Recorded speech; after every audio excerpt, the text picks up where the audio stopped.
तुरीची डाळ शिजवून घेतलेली आहे टोमॅटो टाकून, आणि त्याच्यामध्ये मीठ हळद टाकायची आणि चटणी पण टाकायची, लाल चटणी. गरम पाणी ओतलेलं आहे, त्याच्यामध्ये गरम पाणी करून ओतलेलं आहे. लसूण चेचून घ्यायचा, याच्यामध्ये तेल ओतलंय, दिसतं तेल ओतलंय.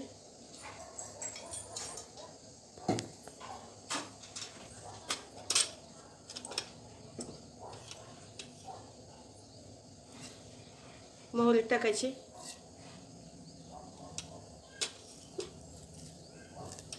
जिरे टाकायचं,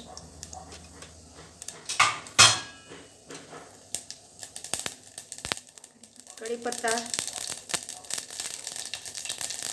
तडतडायला लागली,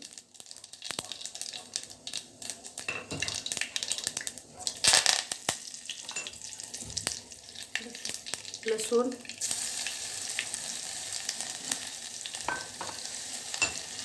कोथिंबीर,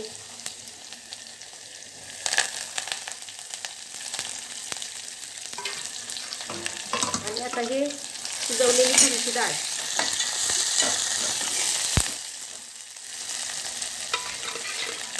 त्याच्यामध्ये ओतायची. छान खमंग अशी तुरीची डाळ, तुरीची आमटी तयार होती. गरम पाणी टाकायचं, गरम पाणी ओतलेलं. भातासोबत छान लागते आमटी, करून पहा. आता हिला उकळू द्यायचं थोडा वेळ. आता ही उकळली आमटी, छान आमटी, खमंग आमटी लागते ही, करून पहा. धन्यवाद.